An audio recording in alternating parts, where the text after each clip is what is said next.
Hey there everybody, and welcome to another Friday Night Spotlight brought to you by Jones Ford Buick GMC, your hometown dealer for more than 50 years.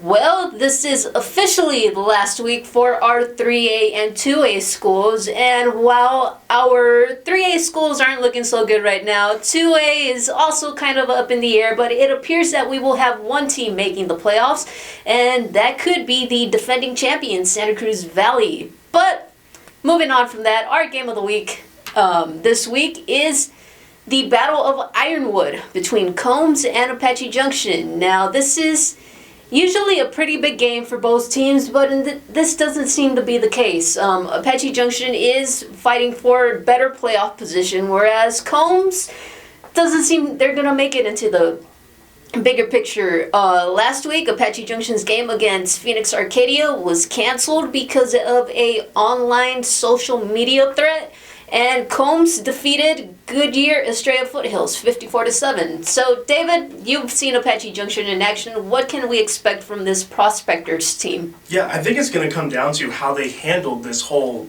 unsuspected bye week, basically, from last week with their game against Arcadia being canceled. So it's either the team's going to come in well rested and after this, unsuspected break, or they're going to lose some momentum because they are just kind of still trying to figure out the pieces of how it goes. But for Apache Junction, Isaiah Savoy has still been the lead guy for this team at running back. He's been the main source of offense for them.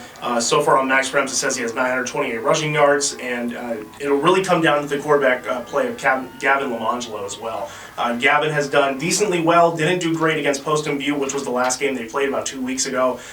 He was a little bit inconsistent and was just not really able to get anything going. So it's going to come down to his ability to play well under center, his ability to run the offense, and just get the team moving down the chains and down the field to score. So for Combs, it's an interesting matchup too because it's basically the Tanner Hale show out in Combs. He's got 14 passing touchdowns on the year. He's the team's leading rusher. It's basically, so if he is on, the team is going to go far. So it's really going to come down to his play between Combs. I think Apache Junction is going to be able to kind of move away from this setback of not being able to play last week. I think Isaiah Savoy is just going to basically, for lack of a better word, carry the team with his running back play and carrying the ball a bunch of times. So Isaiah Savoy and Apache Junction take the win for me. They're looking to try and sneak to a possible playoff spot in 4A. It'll depend on this game. It's a huge game for them. I got Apache Junction winning.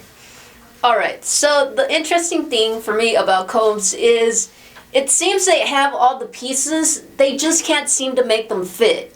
David mentioned Tanner Hale. They heavily depend on his passing game, and the big question here is how can they establish some sort of running game? David mentioned it. Hale is their leading rusher also.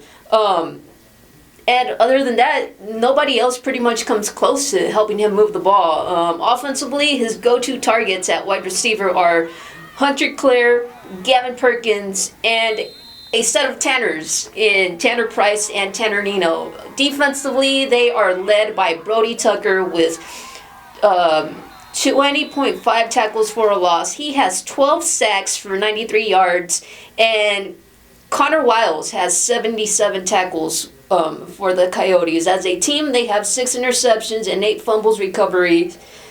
But again, what kind of balanced offense can they provide? Apache Junction has a really solid defense with the big three, Gavin Lamangelo, Isaiah Savoy, and Garrett Garcia. Not only can they get it done offensively, but they also get it done defensively. So if they can shut down all these options for Tanner Hale, what is Combs going to resort to as some type of offense?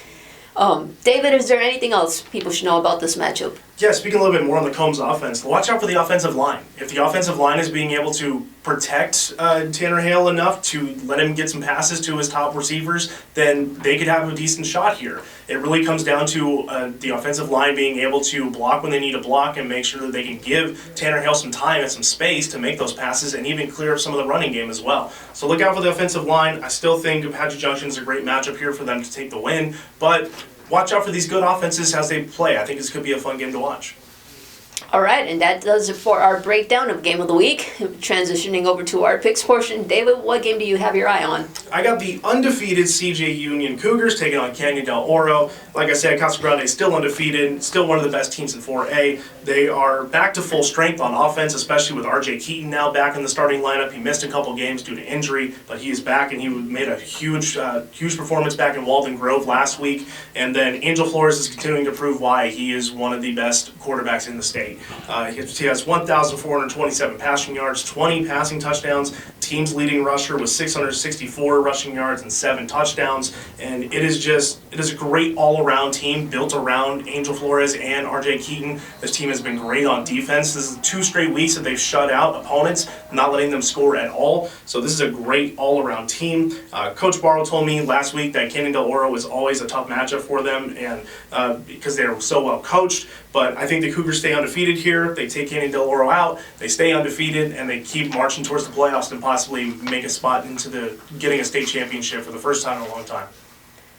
All right, now my game to watch. So David, quite a couple times already in our Friday night spotlight, has been able to talk about the team he usually covers, which is Santa Cruz Valley. I haven't been able to really talk about my guys in Vista Grande because I usually cover them. That is not the case this week, so I'm going to gush about the Spartans.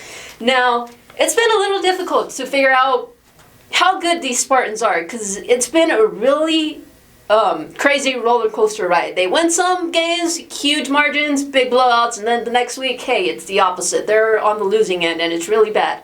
Last week, they defeated Phoenix, Washington 46-12, so I'm thinking this is going to be the week when they finally pull off those 2 back-to-back wins, and it's going to be a big statement if they're able to do it against a undefeated Yuma team. Now, Yuma is undefeated. Earlier this season, Vista Grande went up against undefeated San Tan Foothills. They got blown out. Hopefully that will not be the case this week.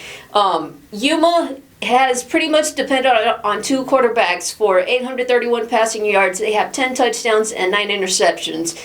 Noah Metal is their top quarterback, and he's also their leading tackler defensively. He has 37 tackles and 3 sacks. Last week, they lost to Phoenix Sierra Linda 23-21. The interesting thing about this game was that Sierra Linda was without their coaching staff. Their head coach was suspended for a game. The rest of the coaching staff, in solidarity, decided to also not make the trip to Yuma. Volunteers filled in. Sierra Linda got the win. They also defeated the Spartans a couple weeks before that. In that game, it was all about Darnell Castro. Although the Spartans lost, the sophomore quarterback had 257 passing yards, 1 touchdown, 1 interception, and was 14 of 24 passing. This is big because the Spartans have relied heavily on their running game. Now, the thing here is if they can put these 2 things together, Darnell Castro's passing ability with their running game in freshman Fernando Moya, who is just 13 years old, and senior Tyrese Constable, the Spartans should be very capable of leading Yuma. It's not undefeated. Winless. There we go. Yes. So I have the Spartans in this game. Just have to put everything together, and I think they will get their back-to-back wins. And that pretty much does it for our Friday night spotlight for this week. Be sure to check out PinalCentral.com over the weekend for all of your football game coverage.